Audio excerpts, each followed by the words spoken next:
all the time. A story that he would talk to Mom about often was that when he was in the barn with Grandpa, he was telling him one time his sadness that his siblings, his brothers and sisters, were so smart and he wasn't, and how that upset him, and how he was wondering why that had to happen to him, why his brothers and sisters were able to marry, have children, and move on with their lives, but he couldn't.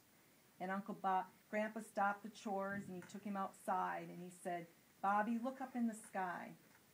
And he said, "Someday Jesus is going to come back, and when he comes back, you'll be as smart or smarter than them."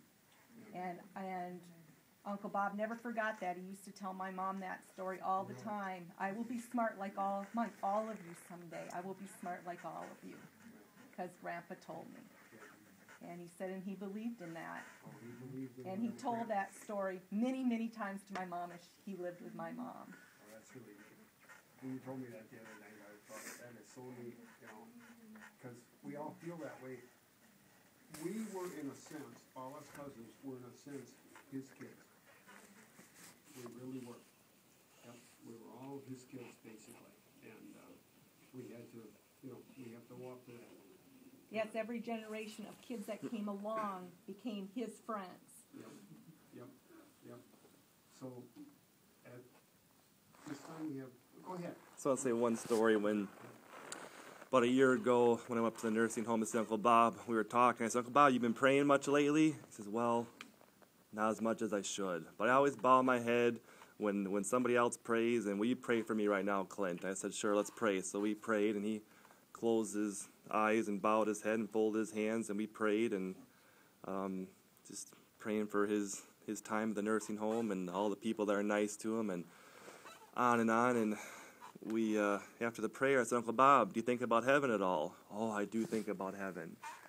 So what do you miss the most, or what do you want the most? He said, "I want to see my dad and my mom."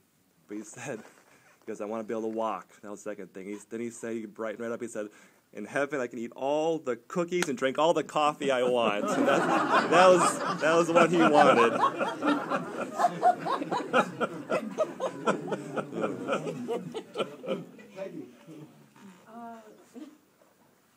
I don't think I've ever met anybody who loved retirement as much as I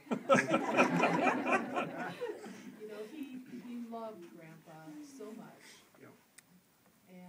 But when he moved in with Annie Bonnie and they got him involved in all of his crafts and all of his trips, that was excellent. He loved his life. Mm-hmm. So one day he was over at our house, and we were up in the haymow. We were putting in a granary, and Dad said, "Bobby, I'm going to give you a choice here. What would you do if you could have Dad back, but you'd have to go back to milking? Or would you rather your life stay as it is?" And he looked at Dad for a while, and he said, I think we're going to let Dad sleep a little longer. Very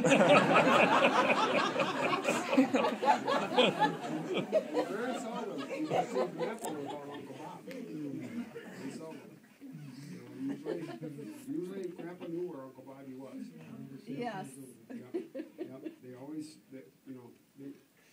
our grandparents took good care of him. Again, anybody, Jeff, thank you. Thank you. Sure appreciate it. So, anybody else have anything to say?